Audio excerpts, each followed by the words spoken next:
Hey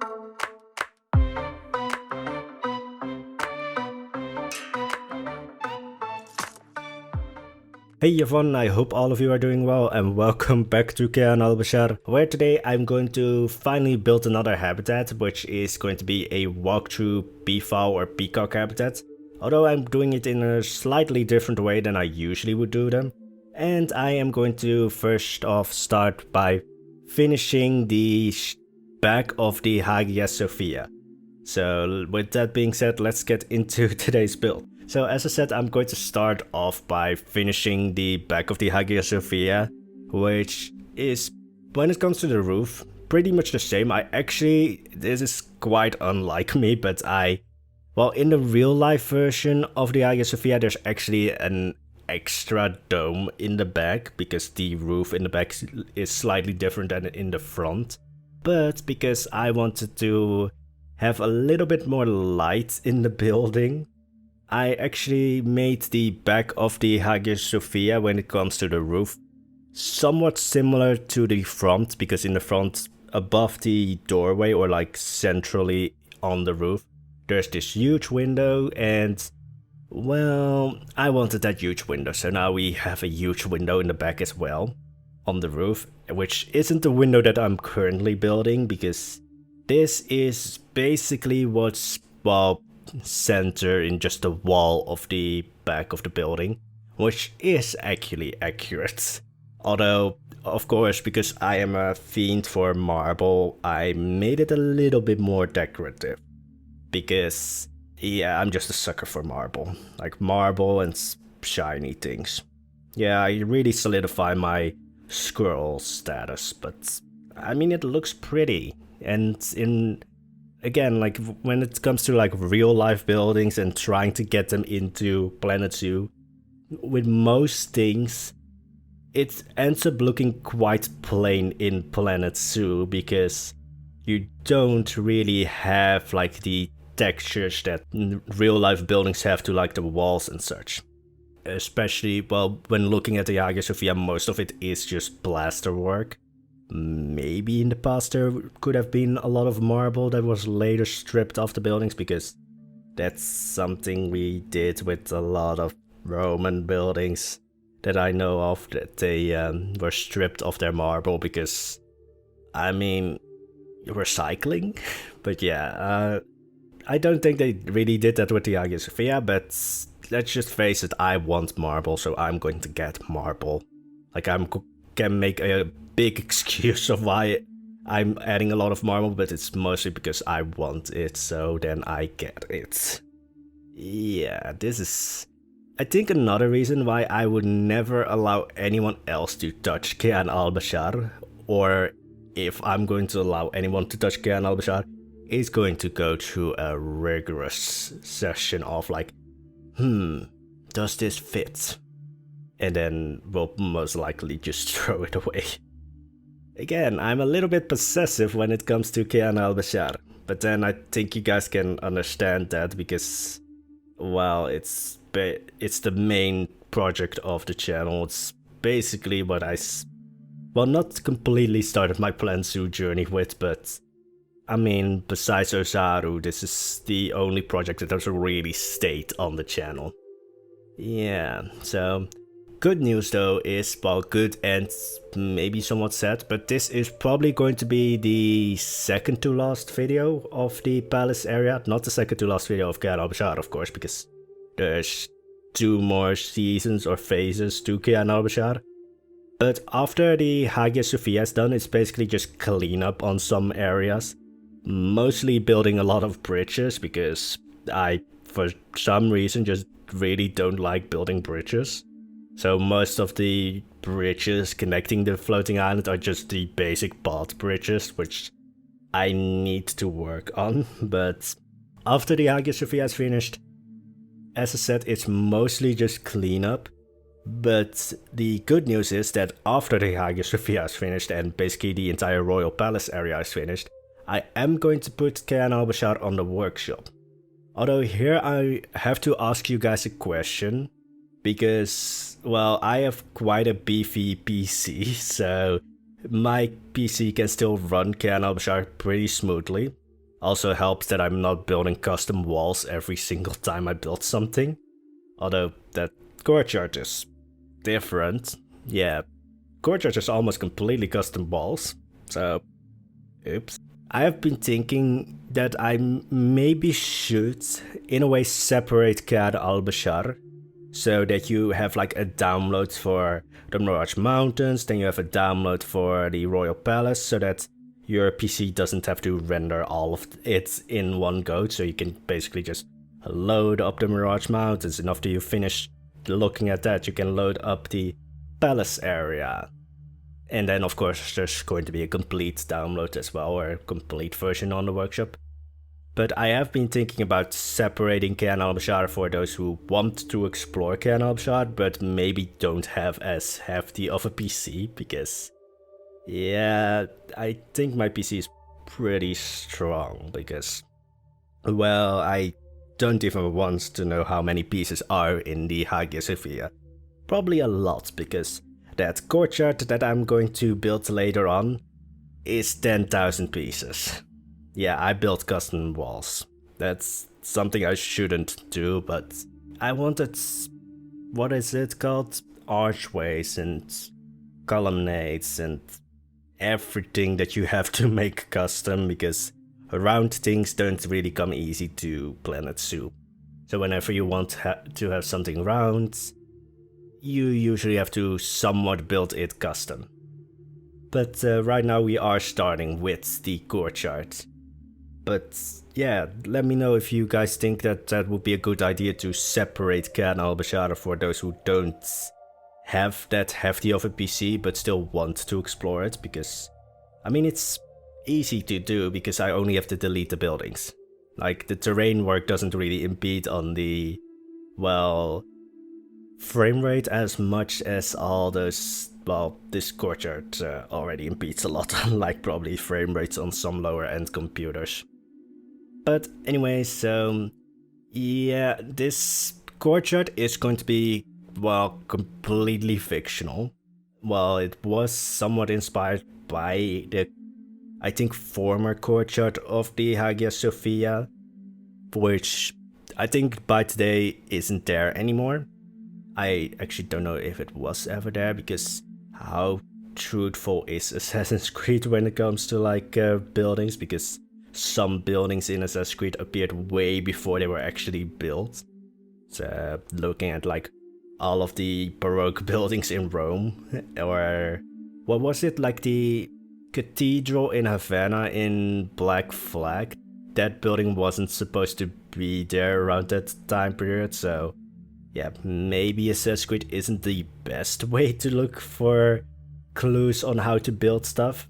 But I basically looked at the, what is it called? It's the palace of the Byzantine emperors, or the former palace, because it doesn't exist anymore. Well, it exists, the ruins exist, but it's not really standing anymore, unlike, let's say, the Hagia Sophia. But I basically looked at that and just tried to make it somewhat similar, or at least when it comes to like all of the arches and such, to make it somewhat similar.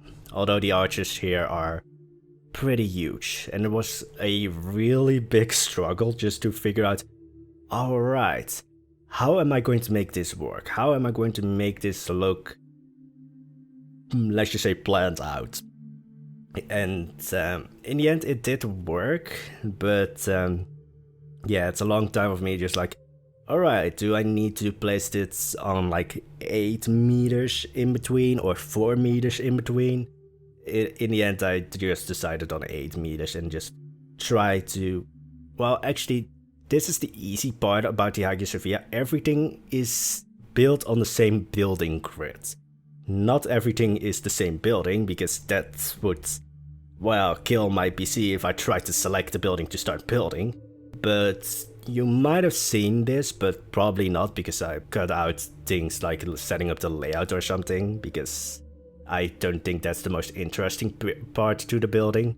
But everything I basically built, like, well, I pick up a grid piece in the original building grid, and then I deselect it, or make it into its own building, which is just one button, but then it still is on the same grid. So everything is very, like, how do you say it? Well, it's on the same grid, so everything fits nicely. And that's just something I've learned to do when building larger buildings. It's easier to have multiple smaller buildings than one huge building, because when like selecting a huge build, even my PC is just like, nope. So yeah, it's having fun trying to select this courtyard. I mean, it's better than if it would try to select a building of like 50,000 pieces. 10,000 is already pretty hefty, but it's better than trying to select something of like 50 or 70,000, which I think that the Hagia Sophia is definitely 70,000 pieces or something like that by now. I mean, it helps that a lot of the walls are not custom made, but then I built this courtyard, which, as you might have seen, doesn't have any like pre-built walls. Or, well, I'm always calling them basic walls, but they are just really easy to use walls. Anyway, so here is something that's, well, again, this courtyard is completely made up in some way, because the Hagia Sophia, I think, had a courtyard, but not like this, because this is taken from a palace that no longer exists. Well, exists, but you guys know what I mean. But I wanted to have a, what is the name of it? Sebil, something like that. It's basically a fountain house or water house, which I just like the concept of. There is one of these actually close to the Hagia Sophia. It was built by a Ottoman Sultan, Ahmed. I don't know. Like, that's the one thing when, like, I love history, but don't ask me any names or dates. That's just like, I know in general terms, like, oh, this happened around that era, or this happened around that time period. Like, ask me any names, then it's just like, yeah. Which, I'm really happy that none of my history teachers, like, really ask for, like, dates or something, because my history teachers always used to just say, like, dates and such are just things you look up. You're not going to walk around and just suddenly get someone asking you, oh, when did the Industrial Revolution start? Somewhere in the 1800s, I think. That's a little bit of a tidbit on me. I don't know any dates or anything. I just know general, like, alright, in that period, this happened. But anyway, so, yeah, back to the fountain house. It's basically just a place to, well, get water from, and was seen as like a, well, public building. It was supposed to be open for everyone, I think. But really, I just like the look of it, and when you're in like a desert area such as Kayan Al-Bashar, water becomes very expensive, or becomes kind of a luxury good, or just, well, any kind of liquid that makes sure that you don't, well, I wanted to say starve, but dehydrate and such, probably becomes a lot more expensive. And if you like just showcase it a lot of like, oh, I have this, which is somewhat of a prime commodity in this area, then it just shows like, oh yeah, you are wealthy, you're rich. So that's basically the idea behind this, but also just I like the building. So I tried to look at the, I have no idea how these are named, so I'm just going to call them fountain houses or water houses. But I looked at some of them, but then I also realized, yeah, the Hagia Sophia, or, well, it's the Sultan's Palace, but by now it's just the Hagia Sophia, because I haven't done that much to the inside just now, but it is all like Byzantine architecture. So when I looked at these fountain houses, I realized, yeah, this isn't Byzantine architecture, so I had to like alright, how can I make these two things connect? How can I make it so that it doesn't look completely out there? Which, I'm a sucker for marble, so that's how I did it. Just add a shitload of marble pillars and such. And there's still some bits of like Ottoman, like Islamic architecture in there, because the entire concept of this building is somewhat situated in that architecture style and in just that cultural style. But I try to make it so that it's not like really standout-ish. Also, this is just something I, well, for funsies tried, but it actually works. But if you want to make like in Dutch it's called a kraan, so Dutch word of the day, but what is it in English? Like, it's always like the most simple words that I forget, but basically a water sprout or something.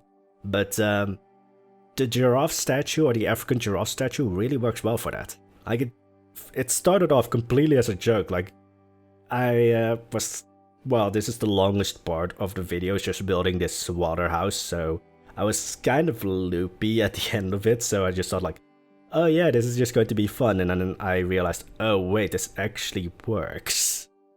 So yeah, if you want to make like a crane or well, it's not crane.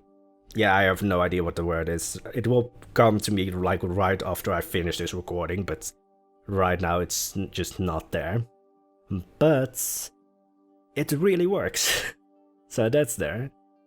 But then I also made the building have a dome, because most of these buildings have domes, and well, it's right next to the domiest building in the domey world, so it should have a dome. And then it also has some of those like rounded parts to the, well, roof, the same as the Hagia Sophia, so it's just like, alright, try to incorporate as much of the roof of the Hagia Sophia as I possibly can. And I realized also that I actually, like, I made this habitat. It's a complete walkthrough habitat, but you might see in the back while I'm building that keeper gate is completely on its own. And I did not record building the habitat, but that is the only thing of the habitat that is visible, that keeper gate. There's no like guest gate or anything. There's literally nothing to the habitat except like the invisible boundaries, of course, because a habitat needs to have that for it to function somewhat properly.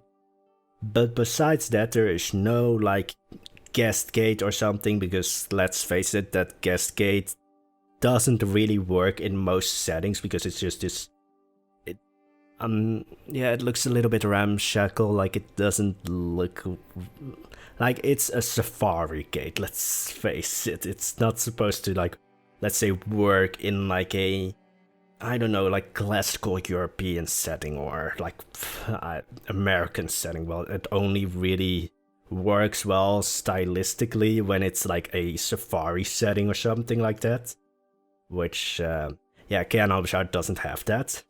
So I always wanted to figure out a way to not have that guest gate for like a walkthrough habitat. And then I realized while building the habitat that one of you guys actually in one of my streams said like, oh, you can use like the elephant grass if you hide it just below the ground, so like really just below. It's almost still like above the ground. It's sometimes still a little bit visible, like a little tiny bit, but if you basically, well, turn it around, or well, basically make it upside down and then slide it just below the ground, the animals still see it as non-traversable, because it's, again, it has to be really close to the surface. But because it's non-traversable, the animals can't get over it, and I've tried this with the lion habitat, or the, well, lion habitat, it's the Aslan habitat of Valhalla, which is a series that's after one episode got cancelled, sadly, but I tried it, they can't jump over it, they can't walk over it. So basically it's the keeper gate, and then the rest of the area is completely surrounded by that elephant grass, again hidden just below the ground.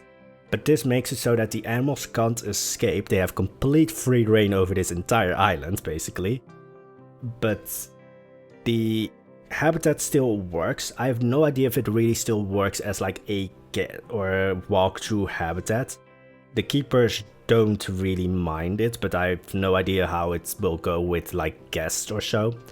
But yeah, I did not show this or record this because it's not really tedious, but it's also not really that interesting to just make a line of elephant grass and place it just below the ground.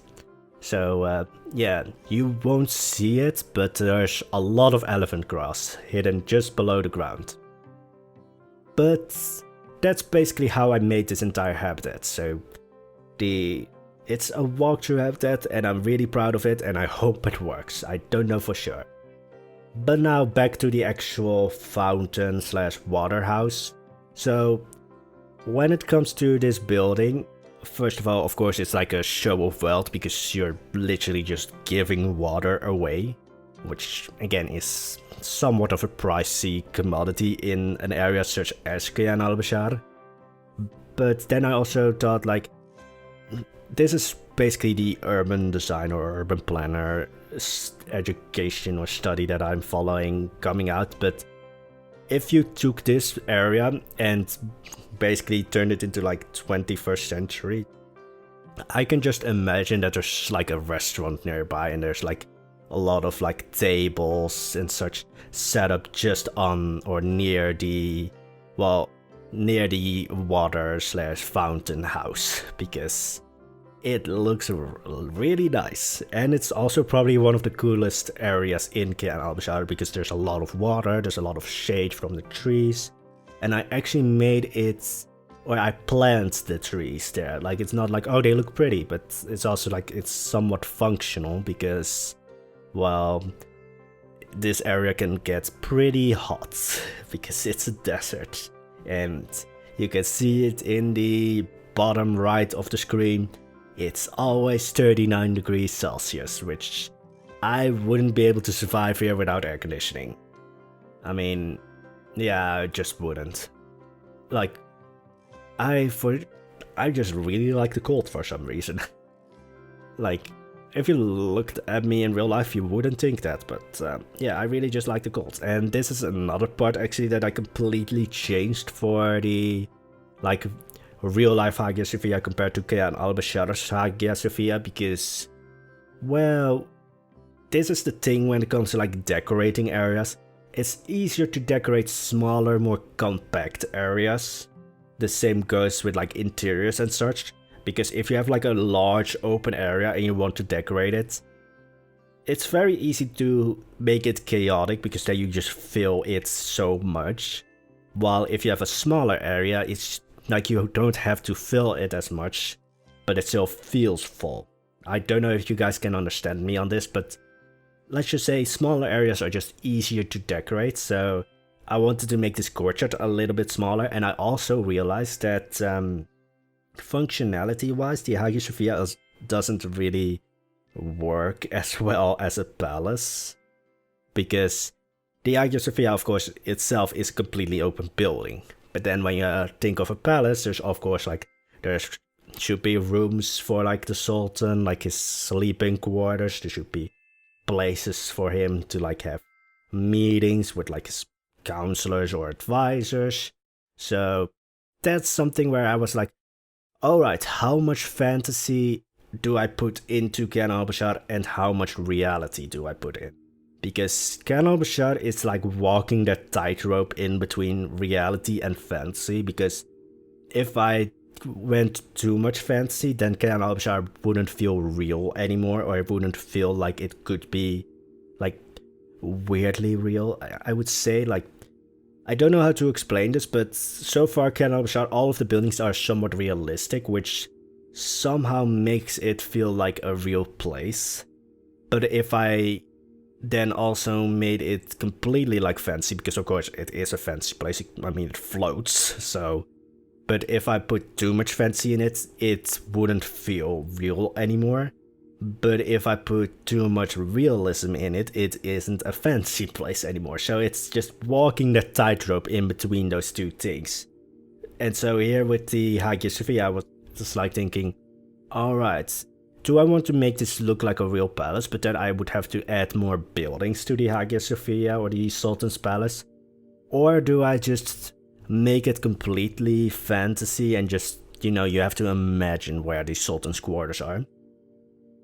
So I decided to have some smaller buildings connected to the Hagia Sophia, which I think in real life there are also some smaller buildings. I mean, well, there are quite a few buildings where you look from that very annoying park, because that park just makes it look like the side of the Hagia Sophia as the front, which tripped me over in the first few episodes of the build. But yeah, there are some buildings, so I just built some extra buildings to the side. I mean, this courtyard is completely made up, so here I had the freedom to be like, alright, I can add some extra buildings. I'm not going to go too extreme, but I want to have a little bit of like, oh, this could actually be a place where someone lives.